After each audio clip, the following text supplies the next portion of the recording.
kung tatakbo ako ng mayor, say, at definitely sabihin ko na, lumayo na kayo.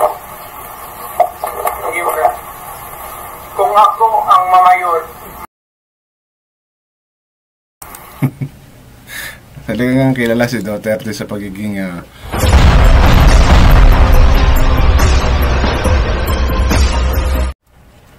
So, yan nga po. Official na. Nag-file kahapon si dating Presidente Duterte sa lugar nila ng kanyang COC as a mayor, running for mayor sa Davao. At ang kanyang magiging vice mayor, syempre, is si Baste.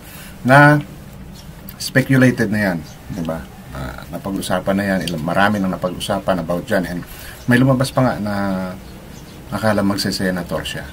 Pero si Duterte na rin mismo yung nagpaliwanag na hindi niya kaya, diba?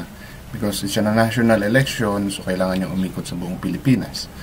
Which means it requires a lot of travels.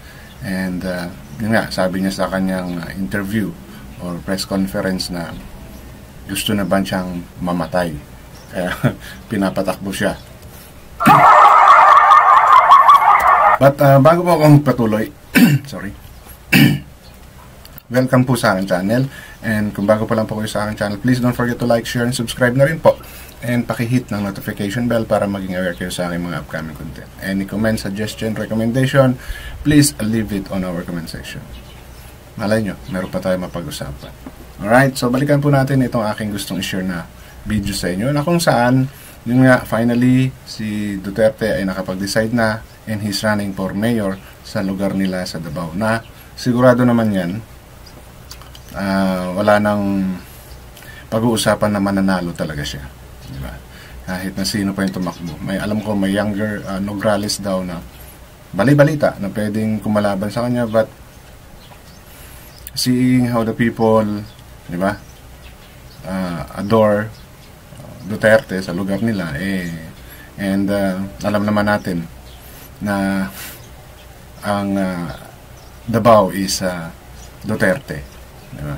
Walang kumalaban sila sa kanila ever since ang pagkakaalam ko, dahil si Inday dati, diba? Ngayon si Baste.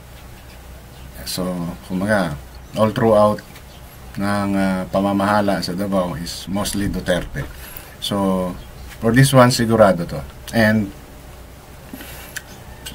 sa malamang naman yan, dahil nga sa kondisyon ni Duterte, most likely si Baste ang kikilos. Mag-order lang si Amang Duterte, di ba? And with regards to this, dahil nga sigurado na siya ang uupo bilang mayor ng kanilang lugar, meron siyang mga babalana, okay, doon sa mga gustong gumawa ng kalokohan at nanduroon ngayon sa Davao na gumagawa ng kalokohan. So in this video na isi-share ko po sa inyo, narito po ang paalala ni Duterte, oras na siya ay maupo bilang mayor ng Davao.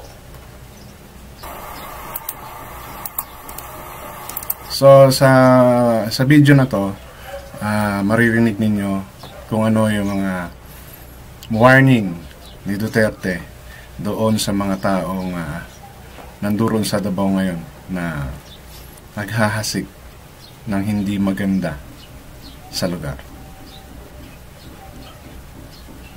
Dati, may babala si Duterte laban sa mga sangkot sa iligal na droga at sindikato. At kung tatakbo ako ng mayor, say, at definitely sabihin ko na, lumayo na kayo. Kung ako ang mamayor. Talagang kilala si Duterte sa pagiging blunt niya, ano ba? Masyado siyang talagang vulgar sa pagsasalita. And kung titingnan nyo, akala nyo mahina na, di ba? Pero talagang yung lakas ng loob at bagsik niya pagdating sa droga, hindi niya talaga lulubayan. And he is known for that. And alam natin yan. Diba? Kaya nga may ICC ngayon dito sa Pilipinas at inimbestigahan sila ni Bato because of his war on drugs. And ngayon, pag oras na bumalik siya sa Davao, maging mayor, yan yung babala niya. Yan babala talaga yan, sigurado ko. Pakinggan pa natin yung iba. Do not expect na papag-enkwentro tayo, bubuhayin kita. Nag-warning na ako din. Sakaling makabalik sa City Hall, itutuloy daw niya ang kanyang war on drugs para maging mapayapa ang Davao City. I just want a peaceful city. Pag inabutan ko kayo, patayan talaga tayo. Pati yung human rights, sabihin ko na ngayon. Kayo dapat yung human rights, ipuntak Manila. Pati human rights, di ba? Damay sa kanya. Hindi ako sa para sa akin, opinion ko lang. Bakit masyadong binibigyan ng atensyon ng human rights yung halimbawang nasangkot yung isang drug addict, di ba? Papaano yung mga naging biktima nila, di ba? Yung mga drug addict na nakapatay, di ba? Mga nanakit. Doon ako nagtataka sa mga na nasa naman yung human rights ng naging biktima, di ba? Hindi ko sa kinukundina yung trabaho ng human rights. Yes, sasabihin ninyo, tao pa rin yan. Papaano yung taong sinaktan, ninakawan, diba, na perwisyo nito mga to? Diba? Sana maging fair. Kaya hindi ako magtataka kung bakit ganyan si Duterte sa kanila. Kasi, diba? Masyadong, yan yung nangyari doon sa war on drugs niya dati. Oo, katulad na sinabi ko, masama sa loob, mahirap tanggapin, pero mayroon talaga mga nakiking collateral damage. Hindi kasi perfecto yung sistema. Okay? Pero mostly naman, di ba? Doon lang ako nagtataka sa human rights. Masyado yung binibigyan ng pansin yung mga naging biktima. Ay, yung suspect. Paano yung biktima? Paano yung mga taong nadamay dahil sa ginawa ng drug addict na yun? Na alam naman natin na walang addict na gumawa ng mabuti sa taong nasa paligid niya. Kasi mamamatay talaga yan. Kung manalo sa 2025, ito na ang ikawalong termino ni Duterte bilang mayor ng lungsod. Inaabangan naman kung sinong makakatapat ng mga Duterte sa pamilya Nograles na maugong ding posibleng tumakbo. I think itong mga Nograles, malimit ata. Ito lagi ang kalaban nila sa Davao And as I heard, medyo yung nakababatang Nograles daw ata ang gustong tumakbo at tumapat kay Digong. Well, sa akin, most likely, kung si Basti, hindi sa minamalay si Basti. Si Basti nga nanalo as mayor. What more pa kung yung tatay si Duterte pa. Di ba? Unless magkaroon ng, alam nyo na. Di ba? Alam nyo na. Kapag gumagawa. Pero I don't think na dadaanin nila sa ganun. Di ba? Pero just in case, malabo talaga. Ako, my cards is on Duterte. Kasi nga, yun, si Basti nanalo Paano pa kaya si tatay niya? Hindi ko ba?